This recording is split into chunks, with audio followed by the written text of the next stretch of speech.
A ver, tengo a Mayra Leiva primero. ¿Quién era Mayra primero? A ver, los casos de violencia entre familiares, Dulce y Caso o Álamos también, bueno, que viene siendo el Guamúchil. Crisis de valores, a ver, ¿cómo está viendo salud mental esta situación? Porque vamos a la salud mental, vamos a las crisis de valores. Ahorita vamos con Mayra Leiva. Está el director de salud mental y adicciones de la Secretaría de Salud, que todo está vinculado, lo que le hemos presentado en la mañana, los hechos ocurridos rumbo a Bahía de Quino, con los detenidos, con lo que está sucediendo con el fentanilo, donde Sonora es el puerto de entrada al fentanilo, es adicciones, es crisis de familia, es estos tiempos que estamos viviendo, doctor. ¿Cómo se está viendo usted como el director de salud mental estas tragedias, doctor? Que estamos hablando de crisis emocionales, estamos hablando de enfermedad del alma, le podemos decir también, emociones, mente, doctor. Buenos días, muchas gracias por su invitación, Luis Alberto. Efectivamente, recordemos que los estilos de vida actuales en su evolución sociocultural pues han tornado una serie de dinámicas que desfavorecen o perturban la buena calidad de salud mental de las personas. De tal manera que hemos visto que empieza a haber un mayor aislamiento, un incremento en la exigencia social, en la autoexigencia en cuanto a logros, a expectativas, a ideales.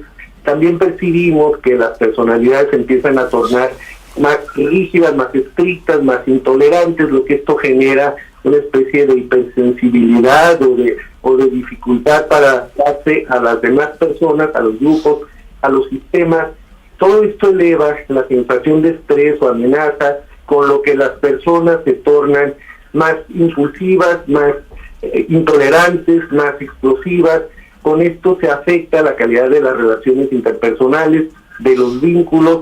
Esto provoca que más fácilmente las personas caigan en discusión, en conflicto, pero al mismo tiempo este malestar emocional también predispone para que las personas busquen estímulos que resultan gratificantes, placenteros, que ayuden un poquito a resolver o aliviar este malestar emocional, que evidentemente solamente generan una mejoría, un beneficio artificial. En realidad no resuelven nada, que son los estímulos adictivos, ya sean dispositivos, apuestas o inclusive consumo de químicos, ya sean drogas legales como el alcohol o drogas ilegales como el cannabis o el cristal. Bueno, es todo un cóctel que describe Valle, es todo un contexto que vivimos, doctor, complicado. Ustedes están viendo entonces este incremento, por lo que veo, por toda esta patología que me describen, en este comportamiento humano. Es decir, es un hecho, lo tienen medido. ¿Cómo? Le habíamos hablado aquí de la depresión, por ejemplo, de los principales problemas de Sonora. ¿Qué están haciendo, doctor? ¿Qué hacer con todo esto? Bien, estamos generando mucha promoción y difusión sobre hábitos psicológicos positivos, como fomentar la convivencia social, como pulir la personalidad, como incrementar la empatía, la disposición a integrarse a grupos, la tolerancia, la flexibilidad, ubicar bien cuáles serían las situaciones prioritarias de vida, que son las que enriquecen la sensación de felicidad o buen humor, como es precisamente la convivencia con grupos sociales positivos, el deporte, el cuidar los tiempos que se pasan las personas, sobre todo la población más vulnerable, que son adolescentes y jóvenes, en pantallas, que para efectos recreativos no debe de ser más de 2 horas al día. Si se ejerce el consumo de alcohol, que sea de manera correcta, medida, por ocasión, que no sean más de 3 bebidas en la mujer y más de 4 bebidas en el hombre, que no sea el consumo de alcohol el motivo por el que se sugiere o promueva la convivencia social, sino más bien la interacción con otras personas es lo que resulta enriquecedor. Y si se considera en ese momento acompañarle de bebidas con alcohol, que estas se consuman de manera medida. Tenemos que identificar que si una persona percibe una especie de malestar emocional, o bien identifican que alguien cercano también lo puede estar sufriendo, sugerirle y acompañarles que reciban una evaluación especializada en alguna de nuestras unidades. Tenemos nosotros programas de prevención. Entre ellos está el programa Conéctate, que es prevención para el suicidio, pero además tenemos una serie de actividades como promoción de prevención en vialidades, en universidades, en escuelas secundarias y bachilleratos. También trabajamos con los papás. Tenemos el programa para prevención de adicciones, Prevenir para Vivir, que igual lo trabajamos en los contextos de poblaciones con mayor riesgo, como son educación media y media superior. Y al mismo tiempo estamos trabajando el programa de prevención en violencia familiar y de pareja, que recordemos que esta es una situación que resulta muy, muy valiosa, porque gran parte del malestar emocional que predispone al suicidio o a las adicciones deriva precisamente de una dinámica familiar complicada, difícil, en donde se tiene mal entendido cuál es el rol que deben de ejercer los elementos de una familia.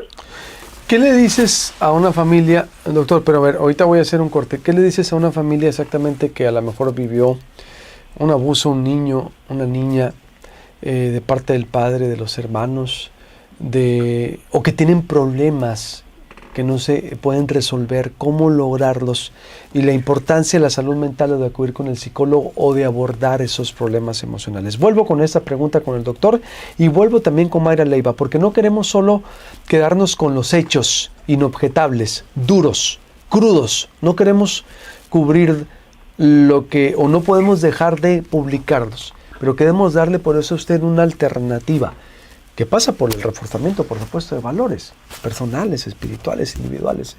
Ahorita lo decía muy bien el doctor, ese mundo de competencias insanas, de ese mundo de querer ser, de querer tener en lugar de ser, nos está llevando mucho a esto, porque ya que tuviste todo el dinero del mundo y el reconocimiento y te sigues sintiendo vacío, ¿qué es lo que está mal? Es una pregunta para todos que nos hacemos. A ver, volvemos. Volvemos con más información. Estoy con el doctor José Luis Garibaldi, director de Salud Mental y Adicciones de la Secretaría de Salud, analizando desde una perspectiva de salud mental de las emociones, de lo que está ocurriendo en la sociedad, de lo que no se puede evitar, de los hechos inobjetables, pero cómo abordarlos desde una perspectiva de salud mental, que es lo que queremos hacer con este periodismo propositivo, de soluciones, no solo de narrar, de romantizar la violencia. Doctor, te decía, ¿cómo abordar el caso de Dulce, lo que sucedió, de cómo terminó, vaya, la hermana muerta, de esta persona también que ataca a sus hijos, a ver, y de hijos que sufrieron algún daño o fueron de alguna manera lastimados, víctimas de una violación por sus padres, por sus hermanos? Vaya, ¿cómo procesar todo este dolor desde el punto de vista de la salud mental, doctor José Luis Garibaldi? Debemos tener claro que primero resulta muy importante no normalizar las fricciones y diferencias perturbadoras que existen dentro de una familia. Tenemos que tener claro que cuando existen conflictos que quitan el buen ánimo y el humor de las personas, esto es evidencia de que hay un problema y que las personas pueden no darse cuenta. Necesitamos tener claro que los estilos de vida de hoy son distintos a los de décadas pasadas, en donde lo que perturba a adolescentes y jóvenes es diferente, y por eso mismo requerimos tener la humildad suficiente para entender que no lo sabemos todo y que por esto puede ser sumamente enriquecedor recibir una evaluación de atención en salud mental, porque recordemos que si la persona no alcanza a experimentar la sensación de felicidad, de disfrute, de alegría, esto va a limitar de manera muy trascendente, muy importante,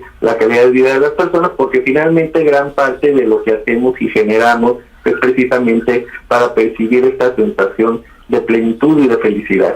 Recordemos que lo que sucede en la infancia y en la adolescencia es una programación que va a tener mucho impacto en las siguientes etapas del ciclo vital. Por esto mismo se requiere que en esos momentos de vida los niños y adolescentes estén supervisados de manera muy cercana y estrecha por los papás o tutores. Recordemos que sí hay que ejercer la corrección en ellos, pero esta deberá de ser siempre cuidando el límite en donde ninguno de los dos pierda el buen humor. Y si efectivamente un niño o adolescente sufre algún tipo de abuso sexual, pues resulta sumamente valioso que reciba una evaluación y atención especializada, porque recordemos que esta vivencia, como resulta perturbadora, es muy probable que en un futuro esté generando una sensación de amenaza psicológica que va a generar autodescalificación, desgaste, perturbación de la autoestima, con una limitación en sus logros. De tal manera que recordemos que tenemos en el 911 terapeutas las 24 horas del día, todos los días del año, para que en caso de que tengamos dudas sobre cómo proceder con una situación que estamos experimentando nosotros o un elemento cercano en nuestra familia, en nuestro trabajo, escuela, allí podemos recibir asesoría de lo que está sucediendo, de las opciones que tenemos para fortalecer y proteger a esa persona, así mismo como esclarecerles cuál es la unidad de atención más cercana en donde pueden acudir de acuerdo a su lugar de residencia para que sean evaluados y atendidos. ¿Dónde pueden contactar a la Dirección de Salud Mental para asesoría? ¿Hay alguna asesoría gratuita o todos los servicios se cobran, doctor? Recordemos que todas las atenciones son gratuitas. Si las personas tienen derecho a audiencia de INSS o ISTESOL, se puede ver la manera en la que reciban la atención en alguna de sus unidades de derecho a audiencia, o inclusive nosotros atenderles si es requerido así, sin ningún tipo de costo. ¿Dónde? Los números o redes sociales, que yo creo que hay un área de oportunidad para ustedes, doctor, de estar más presente en medios, de intensificar de lo que me está hablando que hacen por los tiempos que estamos viviendo, porque antes, recuerda usted, nosotros venimos de ahí de esa etapa, recuerdo que en Canadá decíamos, no, y aquí, donde sea en los 80, 90, ir con el psicólogo es de locos, si yo no estoy locos, yo mejor voy a la cantina, ¿no? El machismo. Es decir, el psicólogo se ha vuelto necesario, tendría que ser ya como un hábito ir con un psicólogo para ir a vaciar nuestras emociones o a contarlo, doctor. ¿Estamos de acuerdo? Como cultural, un hábito, se debe de volver esto. Así es, porque pues esto es difícil que se enseñe en la escuela o en la familia, sobre todo si en décadas pasadas, recientes aún, no se conocía mucho de las vivencias, experiencias que se están enfrentando en la actualidad. Puede ser a las oficinas de la Dirección General de Salud Mental y Adicciones al 6622-6298-59, o puede ser inclusive en el 911 o en nuestra página de Facebook. Allí habitualmente se está casi de diario subiendo información sobre las dinámicas que ejercemos, y ahí mismo también pueden preguntar y con todo gusto se les presentan las opciones que pueden recibir para ser evaluados. Bien, entonces, ¿puede repetirme el número? 6622-6298-59 en la página de Facebook o en el 911. ¿Página de Facebook cómo están? Como Dirección General de Salud Mental y Adicciones de Sonora. Salud Mental Sonora, pues ahí está, o 911.